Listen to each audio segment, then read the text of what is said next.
خدا نے سورہ آراف میں فرمایا کہ ہم نے سمود کی طرف ان کے بھائی صالح کو پیغمبر بنا کر بھیجا۔ حضرت صالح سمود کے بیٹے تھے، اور وہ عاتر کے، وہ ارم کے، وہ سام کے، اور وہ نوح کے فرزند تھے۔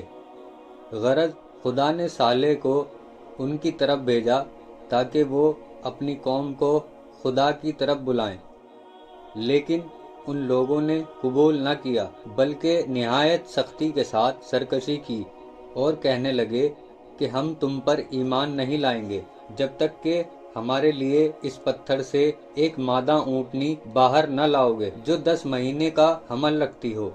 وہ لوگ اس پتھر کی تعظیم اور پرستش کرتے تھے، ہر سال اس کے لیے قربانیاں کرتے تھے اور اس کے گرد جمع ہوتے تھے۔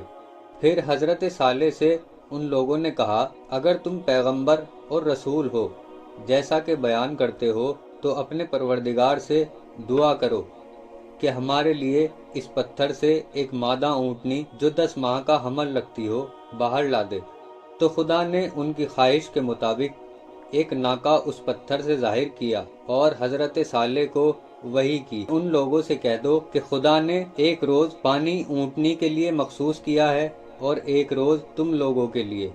اونٹنی اپنی باری کے دن تمام پانی پی لیتی اور پھر لوگ اس کا دودھ نکالتے، اور تمام چھوٹے بڑے اور بوڑھے اس روز اس کے دودھ سے سیراب ہوتے تھے، اور دوسرے روز شہر کے لوگ اور تمام حیوانات پانی سے سیراب ہوتے تھے۔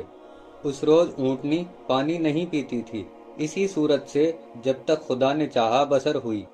پھر ان لوگوں نے سرکشی کی اور آپس میں مشورہ کیا کہ اس اونٹنی کو مار دیں۔ وہ اس پر راضی نہیں تھے کہ اونٹنی ایک دن پانی پیے اور ایک دن وہ۔ جب اونٹنی اپنی باری کے روز پانی کی طرف گئی اور پانی پی کر واپس ہوئی تو ایک شخص نے تلوار سے ضربت لگائی جس کا کوئی اثر نہ ہوا، پھر دوسری ضربت لگا کر اس کو مار ڈالا۔ وہ ایک پہلو کے بل زمین پر گر پڑی تو اس کا بچہ پہاڑ پر بھاگا اور 3 مرتبہ آسمان کی طرف منہ کر کے فریاد کی۔ جب حضرت صالح کو معلوم ہوا تو ان کے پاس آئے اور کہا، لوگو، تم نے یہ کیا غضب کیا کہ اپنے پروردگار کی نافرمانی کی؟ اس وقت خدا نے صالح کو وحی فرمائی کہ تمہاری قوم نے بغاوت اور سرکشی کی اور اونٹنی کو مار ڈالا جسے میں نے ان کی طرف بھیجا تھا کہ ان کے درمیان حجت ہو، اور اس اونٹنی کے رہنے سے ان کا کوئی نقصان نہ تھا بلکہ ان کے لیے بہت بڑی نعمت تھی۔ لہٰذا ان سے کہہ دو کہ میں اپنا عذاب 3 روز میں بھیجوں گا۔ اگر انہوں نے توبہ نہ کی اور سرکشی سے باز نہ آئے تو ضرور ان پر عذاب نازل کروں گا۔ صالح ان کے پاس آئے اور فرمایا، لوگو، میں خدا کا رسول ہوں۔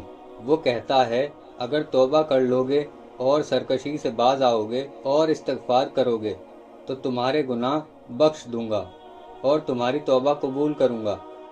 صالح نے جب ان سے یہ فرمایا تو ان کی بغاوت و سرکشی اور زیادہ ہوئی۔ صالح نے کہا، یقیناً کل تمہاری صبح اس حالت میں ہوگی کہ تمہارے چہرے زرد ہوں گے، اور دوسرے روز سرخ، اور تیسرے روز سیاہ ہو جائیں گے۔ غرض ایسا ہی ہوا، لیکن وہ باز نہ آئے۔ کہا کہ ہم ہلاک ہو جائیں گے، مگر صالح کی بات نہ مانیں گے۔ بے شک جو کچھ صالح نے کہا تھا وہ آن پہنچا۔ تیسری شب ہوئی، جبریل نے ان کے پاس آ کر ایک نعرہ بلند کیا جس سے ان کے کانوں کے پردے پھٹ گئے اور دل شگافتہ ہو گئے اور جگر کے ٹکڑے ٹکڑے ہو گئے۔